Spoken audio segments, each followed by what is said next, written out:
nesse carimbó.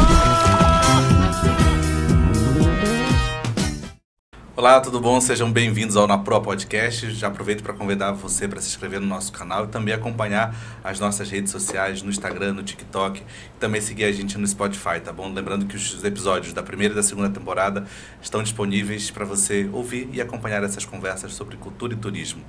Hoje eu recebo Quimera Verzec. Olá, Seja olá. bem-vinda. Obrigada. Gustavo Dourado. Olá, galera, tudo bem? Gostaria que vocês inicialmente se apresentassem para a gente conhecer vocês um pouquinho. Quimera. Ok, eu sou Quimera Verzec, mas o povo de Oriximiná vai me conhecer como Tayara Picanço. Eu sou designer de moda e biotecnologista, figurinista principalmente. E atuo aí nas artes aqui em Santarém com um público que atua no palco. E essa é a Quimera Verzec, em curtas palavras. Muito bem. Gustavo. Meu nome é Gustavo Henrique Dourado, sou fragmentado profissionalmente, assim como a Quimera. Sou psicólogo, mas também sou artista visual. E dentro da arte visuais também sou um pouco fragmentado, então faço um pouco de tudo manualmente. Muralismo, pintura em tecido, pintura em papel, enfim, várias coisinhas. Multi, né? Todo mundo é multi, Todo mundo né? é multi. Você já ouviu isso, né, Gustavo? Bastante, de artista. Vamos começar falando o seguinte. Primeiro que eu acho que a nossa principal conexão, ela começa no Amazônia Fashion Weekend, né? Quando a gente tem o desfile do Gustavo, um desfile belíssimo, para mim, um dos mais importantes que a gente teve, esteticamente, inclusive, falando. Quimera também estaria com a gente, né, naquele momento, mas acabou por desistir, mas eu acredito que tudo tem seu tempo, né, Quimera? E ela tem despontado aí com relação a figurinos de artistas, né? Seja Pedrita, seja Ravi, já visto o Zec, enfim. Então são essas oportunidades que elas vão surgindo através dessas conexões que são a arte, né? O nosso elo de ligação é a arte. E eu queria que a gente começasse falando disso, né? De ser estilista, ser fashion designer, ser produtor de moda, ser um artista nessa Amazônia Central, nessa região de Santarém. Quais são os principais desafios? A gente tem conversado aqui com vários artistas ao longo dessa temporada e a gente trouxe uma galera das artes visuais, né? Como de Caiapó, o Seu Ari, e a gente viu ali a questão do dom tão presente, né? A questão de saber fazer aquilo, mas essa questão de profissionalizar esse processo também é ainda difícil, mesmo para artistas já consolidados, porque a gente sabe das dificuldades que a gente tem na região, né? Então eu queria que você falasse um pouquinho da tua primeira experiência, Gustavo, de estar num desfile de moda, como que foi produzir uma coleção, né? E depois falar dessa coleção que você está preparando aí para lançar também em 2024. Beleza. Eu venho fazendo coleções há um bom tempo. Iniciei uma primeira coleção numa das festas de ESI Produtora, do Kylon, a convite. E desde então eu venho fazendo várias coleções. E uma delas calhou a convite também do Fábio Barbosa, meu grande amigo, me chamar para fazer uma coleção a desfile na Amazônia Fashion Weekend. Eu nunca tinha participado até então de algo em desfile, de moda, de fato, assim, né, para expor dessa grandiosidade, que até então eram só peças que estariam disponíveis para venda. E aí foi muito massa, porque foi uma experiência assim, diferente. Foi meio nas pressas, que eu também colaborei com algumas peças de outras pessoas que estavam também participando do Amazônia Fashion Weekend. E foi nesse processo que eu conheci também minha grande amiga, Quimera. Sim, a gente se conheceu lá. Que deu uma força enorme, inclusive desfilando, serviu o look, assim como todas as pessoas que também estiveram comigo, né, para apresentar os looks. E a gente se conheceu nesse processo, né, fazendo as oficinas, uns workshops que tiveram dentro da programação da Amazônia Fashion Weekend. E desde então a gente não se desgrudou mais. E estamos em vários projetos juntos, de moda, de audiovisual, enfim, de lá pra vida agora, né, querida? Pra vida, querida. Bom, comigo rolou esse convite do Amazônia Fashion Weekend, eu estava bem no início da minha carreira. Eu estava, na verdade, terminando ainda a faculdade de moda, ainda um pouco, né, agitada com o que é terminar a faculdade, o que vem depois.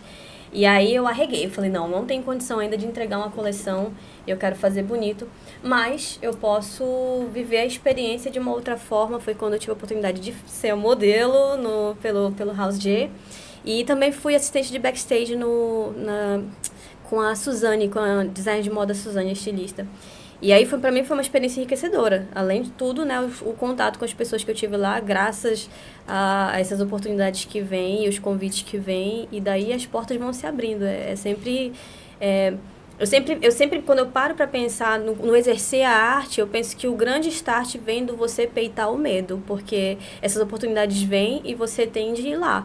Como naquela ocasião eu não tinha um orçamento para fazer uma coleção, nem o tempo para fazer, eu decidi peitar o medo de outra forma, né? Experimentando a oportunidade de outras formas, quer seja como modelo, na passarela ou como assistente de backstage. E sempre entrega. Ai, Mimi, obrigada. E dentro dessas oportunidades, né, eu acredito que o Amazônia é esse lugar. Quando a gente começou a idealizar esse evento há mais de 10 anos, a gente já queria que ele fosse um espaço para a moda autoral, né, para a moda da nossa região. Eu sei que muita gente me cobra, né, e o Amazônia, quando vai ter desfile? Eu sou uma. Né, que Mera sempre faz essas perguntas e estamos trabalhando, né, um evento que... se custa caro, se tem um valor agregado para quem produz uma coleção, para produzir o evento é tanto quanto, né? Tem toda uma logística, toda uma estrutura que precisa existir para aquilo ali. Nós somos metódicos nesse aspecto para garantir que a experiência tanto do público quanto dos estilistas que estão apresentando suas coleções seja a melhor possível, né? Então é um desafio produzi-lo, assim como é um desafio fazer moda. E aí eu já aproveito e pergunto para vocês disso, né? Dessas dificuldades, porque elas existem, e aí talvez aqui assistindo a gente, seja o episódio inteiro, ou sejam os cortes, ou ouvindo só no Spotify, possam existir outras pessoas que estão no mundo da moda, né, que estão querendo entrar no mundo da moda, mas que olham esse cenário e enxergam como, às vezes, até impossível, né? Fico pensando em quantos estilistas não devem existir. Eu lembro de uma frase do Diabo Veste Prada, do personagem do Nigel, né, que ele fala da importância da revista The Runway, né, para aquele jovem gay que estuda moda escondido e o pai é machista, não sei o que, à noite. E isso acontece, né? Eu fico pensando o quanto que existem pessoas aqui na nossa região que se inspiram nas trajetórias de vocês, talvez, ou na nossa trajetória, pela realização, por termos a audácia de peitar o desafio de produzir, né? E que isso não é fácil. Você comentou sobre profissionalizar, não só a moda, mas a arte de modo geral. O Amazônia Fashion Week fez basicamente isso com a minha carreira artística, por exemplo. Porque até então eu via lançamentos de coleções e produzir arte para mim, e principalmente na moda, como algo que era um hobby, mas também trampo, mas eu não tinha visto com uma dimensão muito pró. E aí foi uma oportunidade, e aí quando se fala em profissionalizar, é muito mais sobre oportunidades também. Oportunidade de ter a sorte de encontrar pessoas no caminho que também agreguem e que construa junto com a gente e que também encontrar oportunidades como a que eu tive na Amazônia Fashion Weekend, de apresentar um trabalho a um nível mais complexo do que eu geralmente já tinha feito. E aí, para além disso também, com leis de incentivo à cultura e fomento artístico, isso também vai profissionalizando e não nos deixa ficar muito acomodados com o que éramos.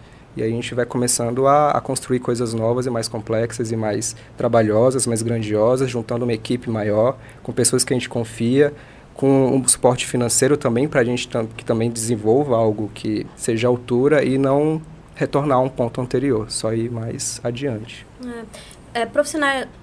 Profissionalizar a arte é realmente um desafio, porque do olhar do artista... É como o Gustavo acabou de falar, né? É mais um hobby, né? É uma coisa que você passa o seu tempo e você não percebe que você está investindo um tempo. Aquele tempo está ali, ele precisa ser remunerado de alguma forma, ele precisa ser metodologicamente organizado. Então, organizar esse processo de fazer arte, ele é essencial para que a gente consiga também agregar valor ao que a gente está fazendo, de um modo que a gente consiga gerar renda também para outras pessoas que podem ser envolvidas nesse processo todo, né? Então, eu penso que além do hobby, né, que vem dessa coisa mais do ímpeto, do talento, do que vem de dentro, saber também olhar para as artes como um negócio e tornar aquilo uma linguagem que deve ser reconhecida e bem remunerada é tão essencial quanto poder exercer o seu talento. E fazer isso tudo enquanto artistas e poder inspirar, como você comentou, né, é muito legal, porque, enfim, estivemos na passarela várias pessoas LGBTs, pelo menos no meu desfile, né, vestidas de preto, couro, spike, não padrão, bolsas, com e teve não padrão. super, e com a Maria Flor também, uma travesti no palco mostrando suas peças, enfim, Sim, isso é muito agregador, assim, a um nível de pensar novas possibilidades e até pensar que, cara, é muito possível eu, enquanto um ser humano que faz arte, que pretende fazer arte, se inspirar, ver isso acontecer e também querer participar de tudo isso acontecendo. E outra coisa também, Fábio, que tu falaste sobre essa questão do inspirar. Eu, no meu Instagram, recebo muita DM de pessoas que exatamente estão nesse início da caminhada, né? E assim, é legal hoje poder chegar num nível... Eu sou nova, minha carreira é relativamente nova, né? Começou aí de 2021 para cá, 2022 para cá, né? Com a minha volta da Bélgica pro Brasil. Ravi me dando a primeira oportunidade. E eu ainda muito crua, nervosa, insegura. Mas aquela coisa, peitando o medo e indo atrás. Então, quando as pessoas mandam DM pra mim, assim, perguntando como é que começa? De onde começa? Eu sempre falo, olha, comece do que você sabe, antes de mais nada. O que você sabe, você tem que validar como verdade. Porque é você que vai vender aquele peixe. É você que vai fazer as pessoas acreditarem que aquilo que você está fazendo é legal. E se alguém não acreditar, tudo bem, faz parte do processo. Então, vencer esse medo do start é importante. E da vez que você vence esse medo, que você começa a conquistar seu espaço, você tem que assumir uma postura que também vai ser mais profissional para que você atraia outros profissionais que vão querer trabalhar com você. No meu caso, o figurino, eu comecei numa oportunidade bem crua com o Ravi, que eu agradeço muito, estou muito feliz que agora eu vou assinar a próxima era dele, vem aí novo álbum, a gente está todo mundo empolgado. E ele foi a primeira pessoa que me deu uma oportunidade de figurinista em videoclipe, que foi o do Pink Night, Colônia São José, né? Sim. E aí, é esse o nome. Eu sou ruim de memória, tá, gente? Desculpa aí. É isso mesmo. A memória é ruim mesmo. Se eu errar o nome de alguém, não leve pessoal, é que a memória dá uma pifada. E naquela ocasião era um tempo curtinho, mas eu queria muito fazer, tava morrendo de medo, queria muito fazer, mas fui lá e fiz. E depois daquilo eu fui entendendo metodologias de trabalho que foram essenciais para o que veio depois. Aí veio o meu contato com a DJ Pedrita também, que é quem eu estou assinando figurino como figurinista titular nesse momento, dessa fase dela agora a gente pegou o final da outra fase dela e agora começamos aí com a fase Sapona do Caranasal. E vamos continuar, tenho certeza, porque ela tá bombando muito. Tô pegando agora o figurino do Ravi nessa nova era. Já tive a oportunidade de vestir também a Nora, o Zeke Picoteiro. Então, para mim, essas pessoas, quando elas olham pro meu trabalho e veem que eu sou competente o suficiente para vestir, porque eles são excepcionais, né? Então eu me sinto extremamente feliz de saber, pô, aquele primeiro estágio valeu a pena. Onde eu cheguei, tá dando tudo certo.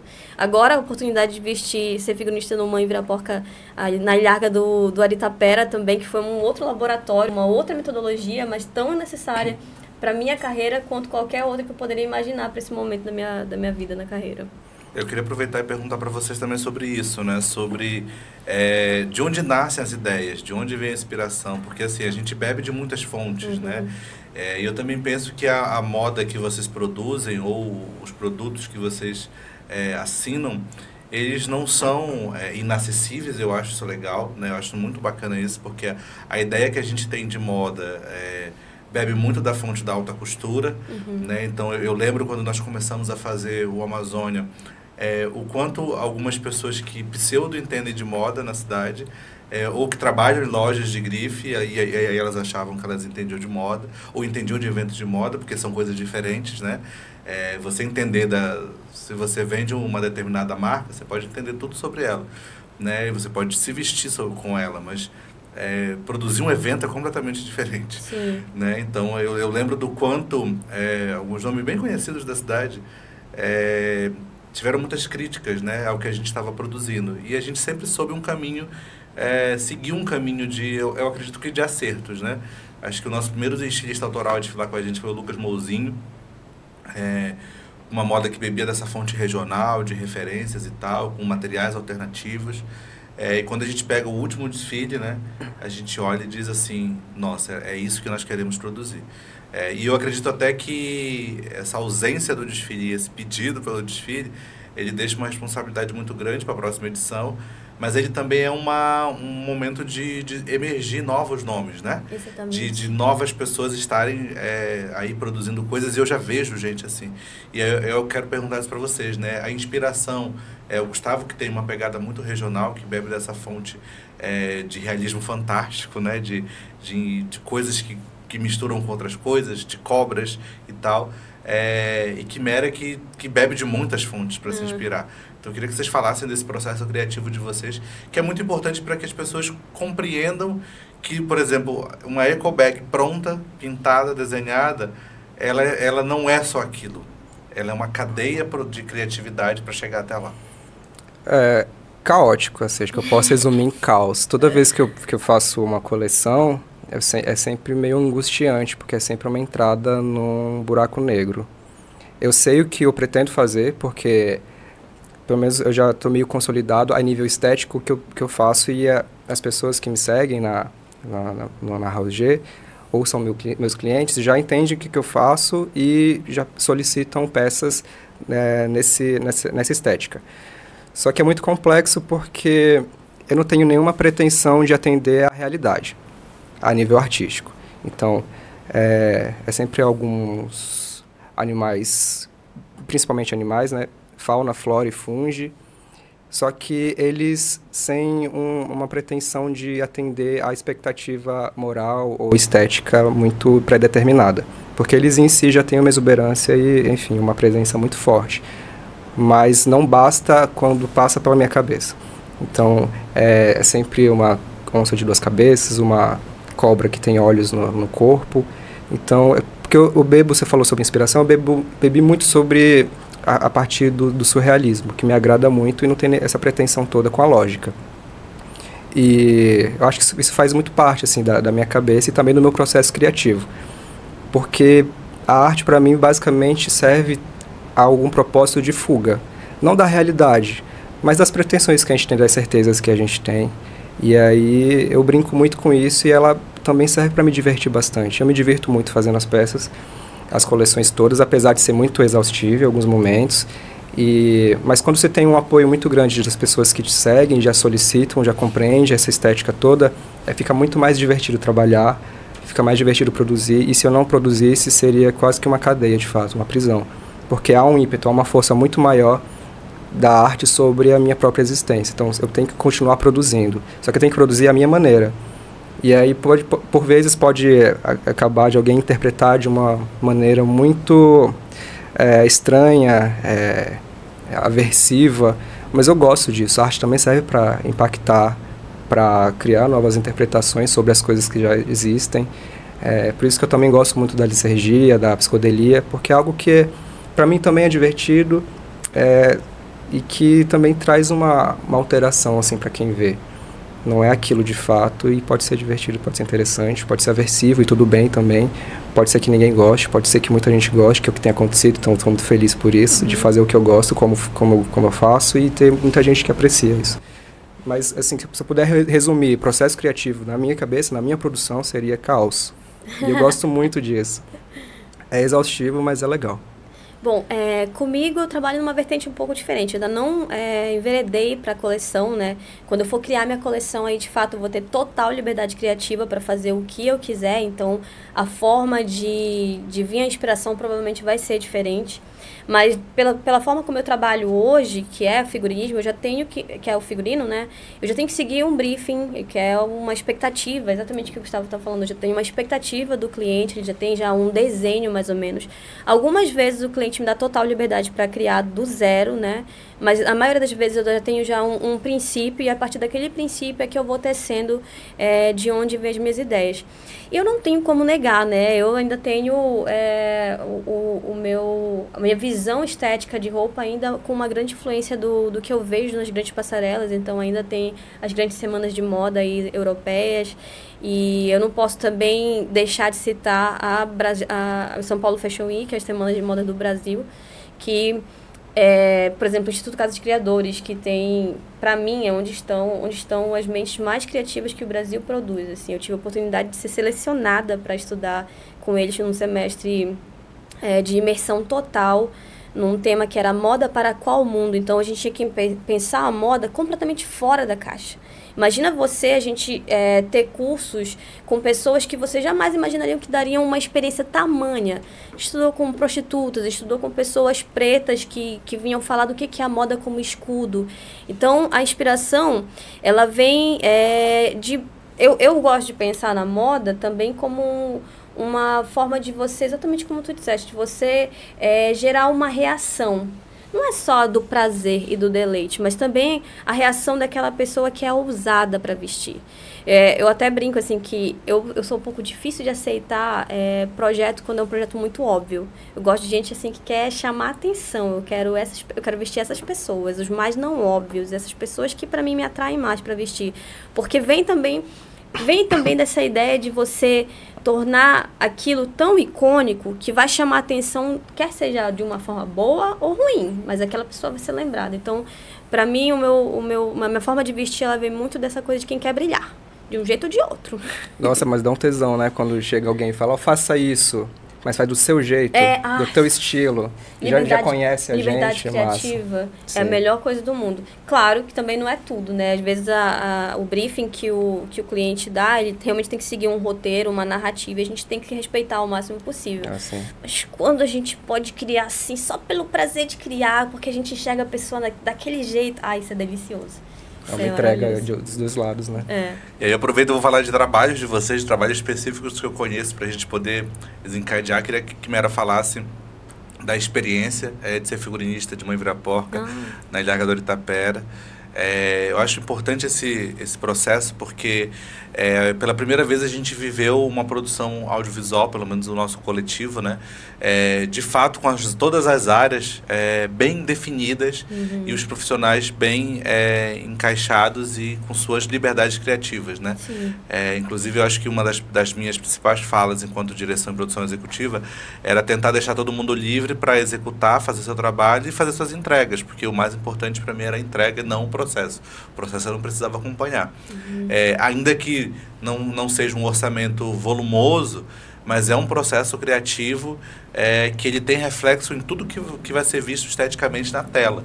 Né? Então, seja do trabalho da maquiagem, do trabalho do figurino, do trabalho da direção de arte, do trabalho da direção de fotografia, ou do próprio elenco, ou dos figurinistas, tudo isso está em tela. Né? E aí a importância de ter tantos profissionais distribuídos em suas áreas. Eu tive muita sorte. Essa é a primeira vez que eu assino um figurino de um curta-metragem. Eu tive a sorte de poder trabalhar com uma equipe extremamente competente, que não tinha essas cobranças excessivas de briefing, que me deixaram realmente com uma liberdade criativa para interpretar o roteiro e fazer o meu desenho do que seria o personagem, também inspirado na primeira parte do Mãe Viraporca. E para mim foi um grande laboratório, assim. Eu sempre falo que uma das maiores lições que eu tenho é saber usar o tempo agora, porque o tempo ele pode cobrar caro no final do processo, mas ele também pode deixar a gente muito bem para trabalhar cada coisinha minuciosamente. Então, como figurinista, eu me sinto assim com uma grande responsabilidade, talvez até equiparada a que tem o peso do roteiro e a da direção que vai seguir, porque a roupa, ela tá ali como para ser decodificada também por quem está assistindo. Então, ela também está contando uma narrativa, ela também tá mostrando qual que é o perfil psicológico, por exemplo, da Paulette, do Mãe Viraporca.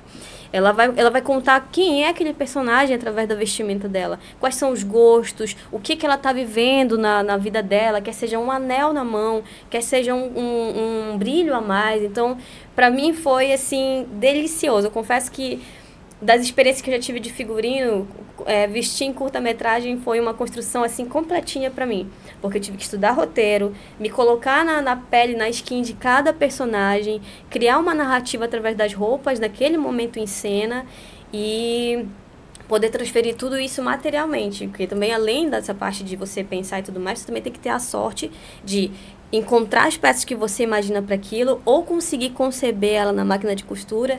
Então, é uma grande experiência. Não tem como eu negar, assim, é um laboratório e tanto, foi um laboratório e tanto, e eu espero que todo mundo consiga ver os personagens também e notar que as suas vestimentas ali estão contando também a narrativa junto com toda a fala, a performance dos atores e tudo mais.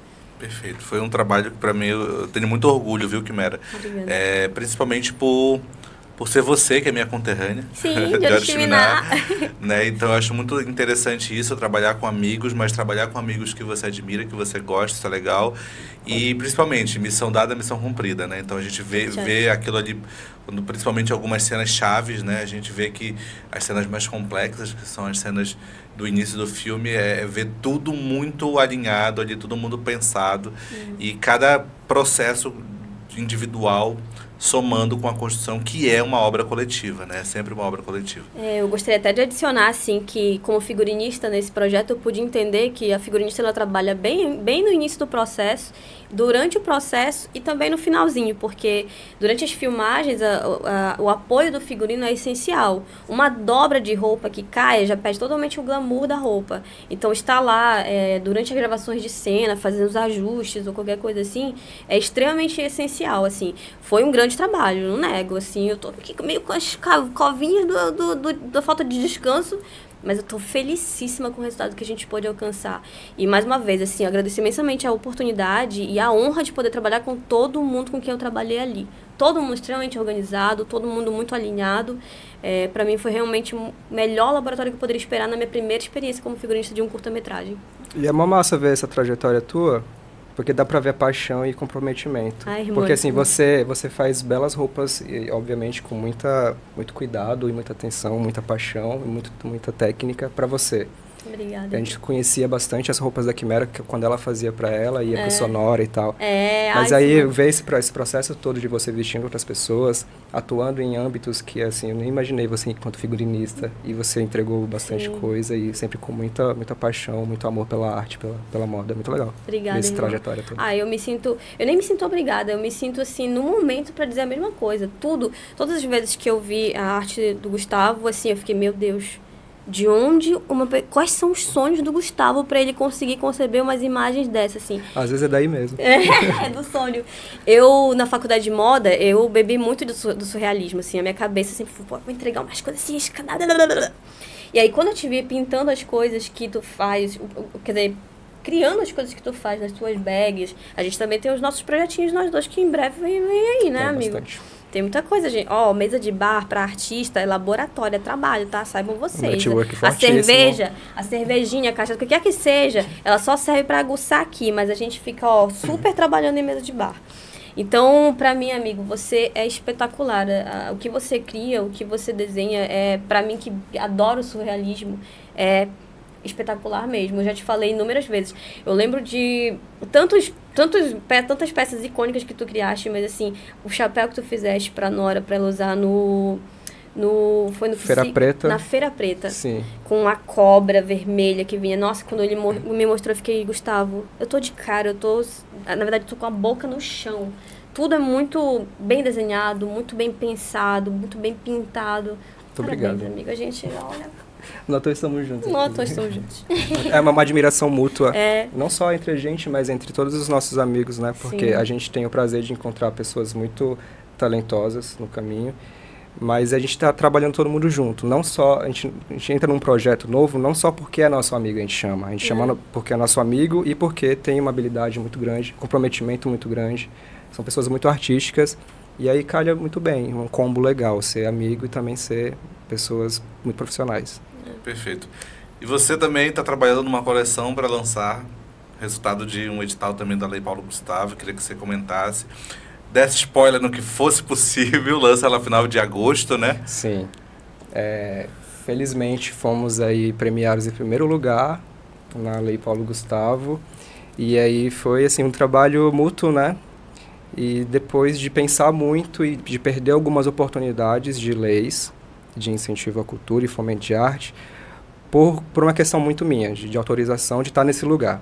E aí, felizmente, estamos aí, fomos premiados e a gente vai construir algo muito legal, que também é uma coleção, que é o Projeto IAPI, e a coleção é o Psicotrópico, que também vem aí, é quase que uma ode ao que eu venho feito há um bom tempo em carreira artística, que é juntar essa coisa mais de surrealismo, com fauna, flora e fungo amazônico, principalmente, essencialmente, na verdade, e aí numa pegada mais verão, que a gente vai entrar aí na alta temporada, e vai ser em Alter do Chão, dia 30 de agosto, já fiquem atentos. Vou começar a lançar já a identidade visual nova para essa coleção. E também, igualmente, não podia ser diferente, está bem caótico, mas está tudo muito bem organizado profissionalmente. Assim, já estou com as peças, que vão ser 30 peças de desfile, né, de coleção, feitas pela Lígia Pedroso, já estão comigo e já estou num processo de produção mesmo de pintura. E aí cada pintura e cada peça é um parto, de fato. E aí é tudo muito... Tem que ser tudo muito bem pensado, tudo muito bem estudado, o que vai ser, que elementos vão compor cada peça, qual é a paleta estipulada. Mas assim, é muito divertido fazer, apesar do tempo que temos agora, mas estou aí com uma equipe muito legal, que também são amigos, e não é porque são amigos que estão na equipe, mas são pessoas que eu considero muito profissionais. E até fiz analogia com o Ravi esses dias, que como cada peça e cada obra é um parto, toda a equipe é como se fossem enfermeiros e médicos que ajudam nesse parto. Então tá todo mundo com a mão na massa ali, mão na massa, mão em víscera, mão em várias coisas, para que isso possa vir ao mundo e caminhar pela passarela em Alter do Chão. Vai ser na Casa Uru, da minha querida amiga Thaís. E tá todo mundo convidado já. E me sigam na House G, para que fiquem atentos aí às novidades e às indicações. Bom, eu acho que vale frisar que cada peça do Gustavo é uma tela, né? Se você não quiser usar só a eco bag, você só emoldura e deixa, vai ficar perfeita. É uma tela que, assim como um artista, sei lá, de Paris... né? Um artista tipo Leonardo da Vinci é da Itália, né? Pintaria e certamente é uma tela que vai ficar perfeita se você não quiser usar na sua parede, enfim, no seu lugar. A premissa é essa, justamente essa. São tipo telas de vestir. Sim, ou telas que caminham e que vestem. Confesso que eu tive muita dificuldade de usar a bolsa que eu ganhei. Eu fiquei assim durante um tempo pensando em como usá-la. Quando decidi usá-la, ela sujou muito. Eu lembro de ter mandado, né, mensagem pro Gustavo perguntando como é que eu faço pra lavar, eu tô com medo de lavar e tal, mas foi lavada, ela tá intacta. Eu emolduro, mas é bem... Todas as peças são passíveis de lavar. E são peças únicas, né? Não vai ter outra. Gustavo assinou cada peça minuciosamente. Eu prezo bastante por isso, pela autoralidade principalmente e pela exclusividade da peça. E me conta, Gustavo, dessa questão também de muralismo, né? Dessa experiência de começar a ter intervenções suas, que eu acho isso muito interessante, porque você começa a ir em determinados lugares e você começa a, sem olhar a assinatura, ver determinadas ilustrações, pinturas e tal, e você começa a reconhecer o autor, né? Pelo trabalho, pelas características, pelos olhos, por exemplo, né? Sempre presentes ali na assinatura Raul G.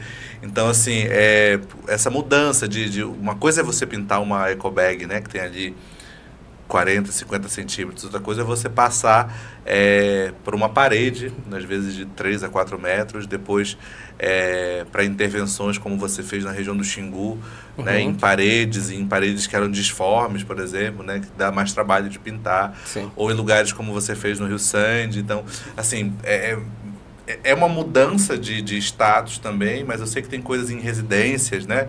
Então, assim, as suas obras, elas começam a se multiplicar. Eu lembro que a gente conversava sobre a durabilidade disso, né? Sobre o quanto que, por exemplo, uma casa que tem uma pintura, daquele proprietário vai ficar, mas pode ser que troque de proprietário e ele passe uma tinta branca em cima, né? Então... Totalmente insensível com o que já foi, né, criado ali. E isso, né? Tipo, o quanto que a arte, ela tem uma representação, ela tem uma presença, mas ela é facilmente apagada, né? Ela é facilmente destruída. Sim. Assim como as ideias também, né? Elas surgem, às vezes elas vão, às vezes elas ficam, quando a gente grava, ou a gente verbaliza também algumas coisas. Mas esse processo é bem louco também, porque há uma energia muito superior à existência, como eu comentei. Se te deixar de fazer, ela não vai passar. Ela vai querer vazar por algum lugar. E aí, assim como a Quimera já se desafiou e tem se colocado em novas posições de trabalho, assim como figurinista agora, também tem uma necessidade minha, e eu acho que é uma necessidade de extravasar isso, para testar também, porque a gente é muito inquieto. Sim. É uma inquietação muito grande, a arte nos provoca isso. E aí é uma necessidade muito grande de testar novas coisas, de pintar em novos materiais, com novas técnicas, com novos instrumentos, e aí isso vai vazando, e aí como um vírus que vai se espalhando, eu gosto de usar a arte também para isso. E aí vou me desafiando também, porque comecei em papel, lápis e papel, depois fui escalando aí para pintura em têxtil, e agora muralismo também. Em breve, não sei se tão breve assim, mas também é um desejo muito grande, uma pretensão minha, que é ser tatuador. Então, os materiais vão mudando, as superfícies vão mudando, a arte também vai mudando. E é bom que você comentou sobre identidade visual, identificação visual. Sabia que eu tinha uma angústia muito grande quando comecei a profissionalizar meu trampo, a minha arte, que era o medo de não ser reconhecido, não eu ser reconhecido, mas a minha arte não ser identificável. De alguém ver e não saber que era. E aí esse processo todo é muito interessante, né, ver essa trajetória, porque inicialmente, de fato, não tinha nada que identificasse. Mas a partir do momento que você vai pegando um gosto em alguma estética, você vai consolidando ela e espalhando ela também em vários lugares, com várias peças, para várias pessoas, isso vai também ficando preso no subconsciente das pessoas e elas começam a identificar mesmo que talvez nem haja assinatura. Já teve gente que mandou foto que não tinha assinatura e falou, você que fez, eu sei que foi você que fez. E realmente tinha sido que tinha feito. Mas acontece isso, eu tinha muito medo disso não acontecer. E hoje em dia é tudo mais natural também. Eu posso dizer assim que essa questão da assinatura estética, ela... Por mais às vezes que você... Só se você tiver uma personalidade muito fraca para ela não ficar estampada. Mas quando você tem uma personalidade muito latente, ela fica por mais que você nem queira às vezes. Ela simplesmente fica porque a sua forma de fazer, ela fica evidente, né? Os traços, os shapes, as ousadias. Acho que vai por aí. Isso vale para várias questões, né? Pensando agora, refletindo sobre isso. Vale para o audiovisual, vale para o teatro, vale para a direção de coisas, né? Bastante. Elas sempre têm a assinatura, mesmo que não esteja de fato ali. E as perspectivas para futuro, para esse 2024, que já está no meio do ano, né? Passou rápido, graças a Deus. Mas a gente ainda tem coisas para fazer, né? E assim, eu fico pensando se a mente de vocês também, além de brilhar com a questão da arte, da moda, ela também está planejando. E o que está planejando, né? Além dessa coleção desse ano, tem alguma outra coisa, Gustavo, aí, que vai vir, que possa ser revelada? Começa aqui, Mera, eu vou pensar o que eu posso falar. Olha, eu sou uma pessoa assim, como eu divido pratinhos, né? Eu tenho 2 profissões, né? Então eu preciso dar conta das 2. E para esse ano eu tenho que fechar a agenda. Eu tô com a minha agenda já fechada com vários artistas até o ano que vem. Até metade do ano que vem, inclusive. Então eu ainda não vou entregar a coleção. Não ponham pressão! Tem gente que fala assim, tu tem que entregar uma coleção, que eu quero só comprar a peça pronta já com a tua assinatura. Eu falo, não, calma, gente, calma. Eu ainda preciso desenvolver essa habilidade. Ainda não cheguei lá. Mas, em termos de figurino, vai vir muito a Quimera Verzec no palco, tá? Vocês esperem. E pro ano que vem, eu tenho a pretensão aí de firmar algumas parcerias com o Gus, é uma delas que a gente... Tá maturando, né? Tá maturando, a gente já tem os kikiki, só tem os kikiki. Mas ele é uma das coisas que eu tenho a intenção de firmar pro ano que vem. Vem uma collab aí. Vem uma collab. Aí eu vou pegar toda a expertise dele de coleção e fazer as minhas contribuições também.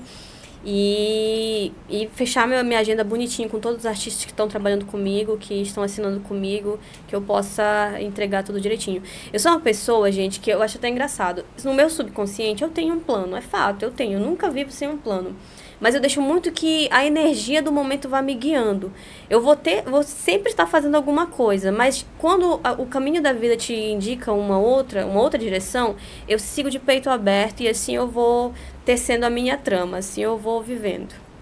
Tal qual uma bela costura. Do meu lado, se for sobre projetos, eu acho que é só entregar o que tem, que eu já me propus a fazer. Tem vários projetos aí. Inclusive, identidade visual do Mãe Vira Porca, a capa, né? Verdade, você está com a gente. Tô metido em vários lugares, assim como... A gente meio assim, né? Inquieto pra caramba. Sim. A gente sempre tá metido em alguma coisa. Tem um projeto do Kylon também, da IACI, que é um documentário. Estou como diretor de arte, direção criativa do novo álbum do Ravi, pensando aí visualizers e capas, enfim, tudo que é visual do Ravi. Tem a minha coleção... E aí também não descarto novas ideias. que aparecer, a gente tem que... Sim. Ou a gente entende que dá conta, ou a gente dá uma maturada melhor. Sim. Mas, assim, eu sempre também estou muito aberto ao que a minha cabeça me mete. E ela me mete em várias coisas. A gente tem que ter um filtro para entender o que é possível para entregar com uma qualidade boa. Exatamente. E como tem bastante coisa acontecendo, espero que não aconteça nenhuma ideia nova aí na minha cabeça para esse ano, mas para o ano que vem com certeza. Mas para esse ano, acho que entregar o que eu estou metido já vai ser excelente. E espero que com a excelência que a gente sempre tem entregado aí. Mas vem aí. O fato é que o nosso nome vai estar, vocês aguardem, viu? Nosso nome vai continuar aí na boca do povo.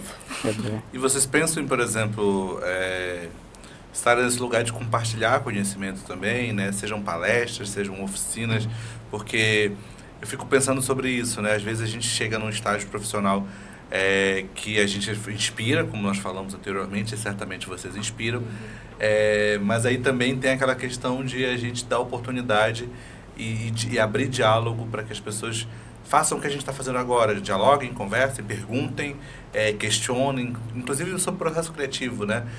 Acho que muita gente que quer fazer o que vocês fazem, as dúvidas talvez estejam em como iniciar, mas estejam em como que eu tiro o que está aqui na mente e coloco no papel. Sim. Que eu acho que isso é muito complexo, né? Então, se vocês pensam ou se vocês estão abertos a isso, né? A trocar ideia com pessoas que queiram, de repente, aprender, conhecer. Nossa, eu sou uma pessoa que eu adoro, eu juro pra vocês que eu adoro poder servir de um exemplo que deu certo. Seja no que for a área que eu estiver atuando, assim. E eu gosto muito de poder também, se eu cresço, eu quero que outras pessoas cresçam comigo. Por exemplo, na área da moda, eu trabalho com estilismo. Então, eu crio uma peça na minha cabeça e sou eu também que concebo na costura. É uma engenharia. Criar roupa é uma engenharia que requer aperfeiçoamento, estudo, aperfeiçoamento, prática. A gente precisa estar sempre buscando novas formas do que fazer, como fazer. E eu sempre falo assim, para quem trabalha comigo, quem eu chamo para trabalhar comigo, que não tem problema não saber. O problema não é não saber, o problema é não se abrir para aprender novas formas. Então, eu sou certamente uma incentivadora e não teria nenhum problema em poder ensinar e dividir o que eu sei. Até porque todos esses projetos que eu estou pegando agora eu estou começando a sentir a necessidade de envolver outros profissionais. E para mim, estar alinhado com profissionais bem capacitados é essencial. Porque isso otimiza tempo, isso otimiza esforços, é essencial para mim.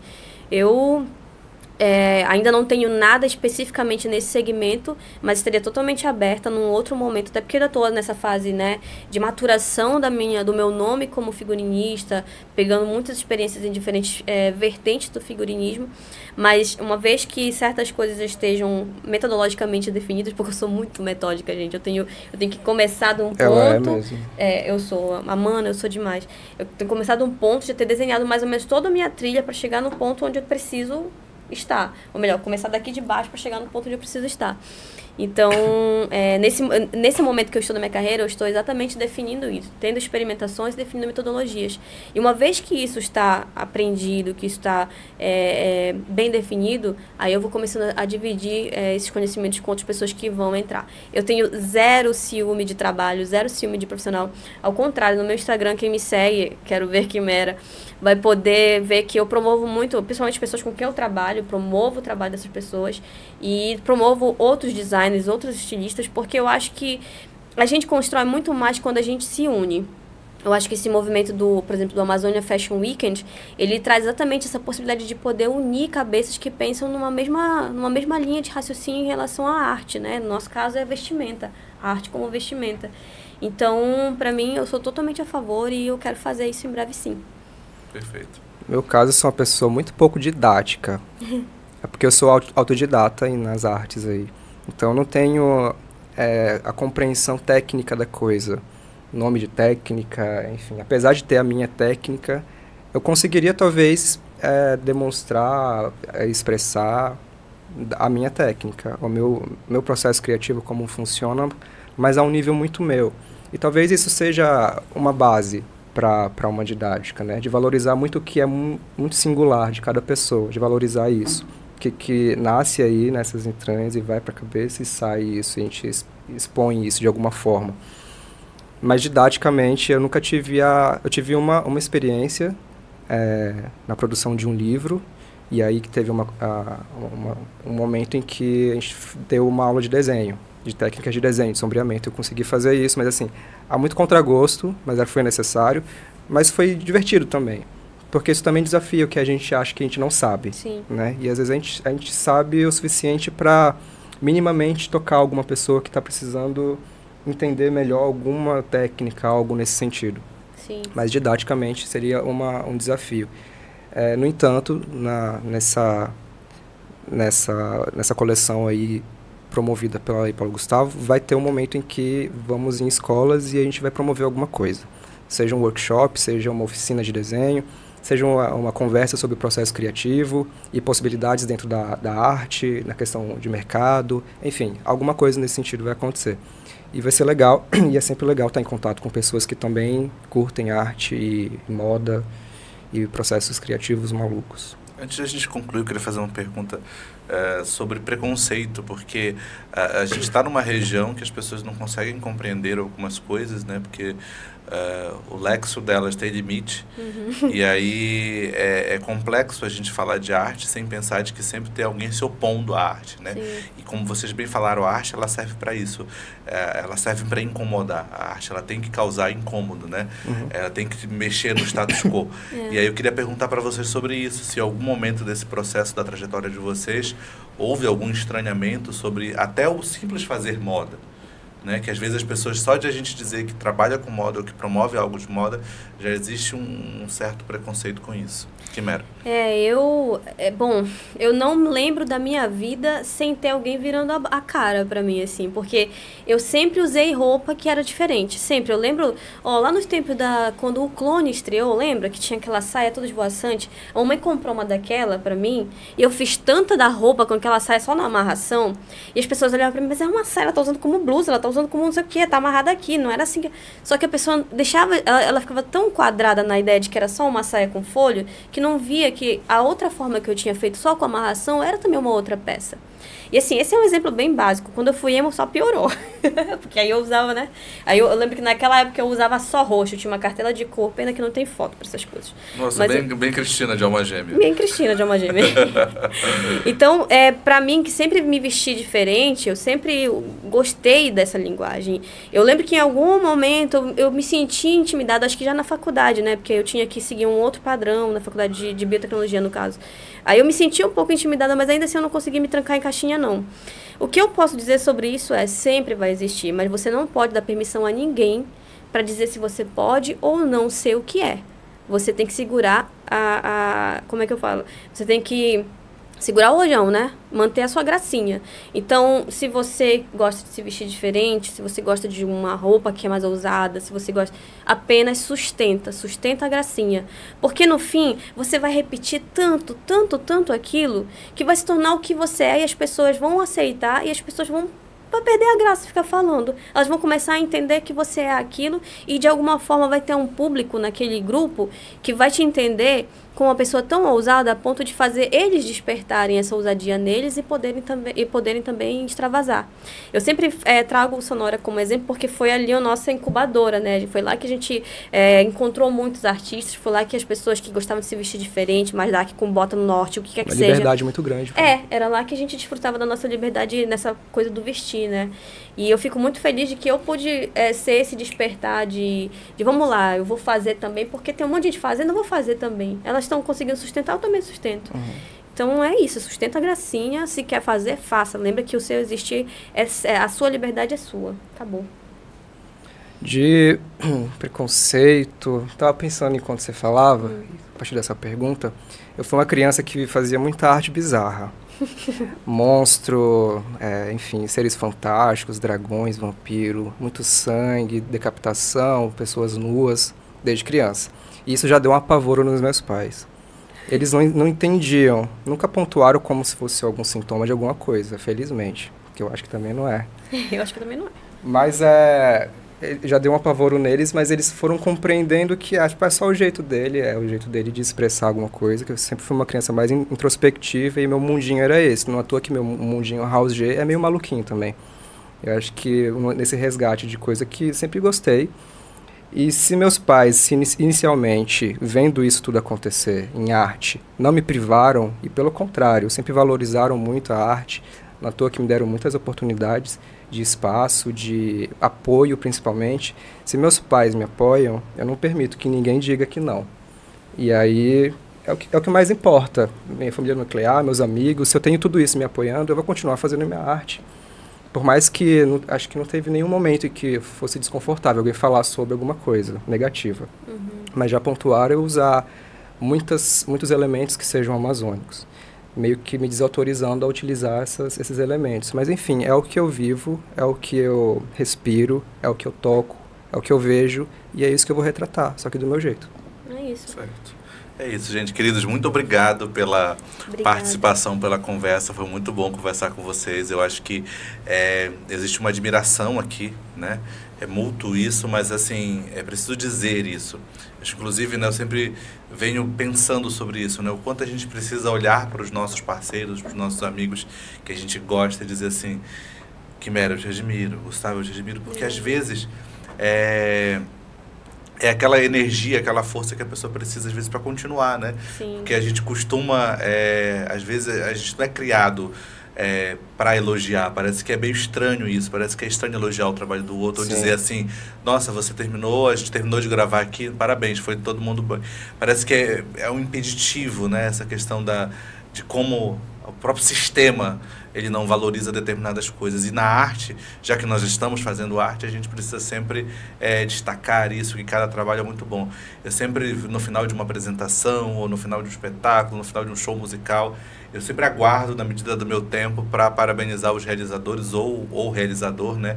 Porque eu acho que aquele aperto de mão, às vezes a gente, inclusive, enquanto a pessoa que está no palco, a pessoa que está sendo aplaudida, às vezes a gente está cansado, né, de produzir aquilo, a gente às vezes passa um dia inteiro ensaiando para apresentar um espetáculo e ainda tem que cumprimentar as pessoas.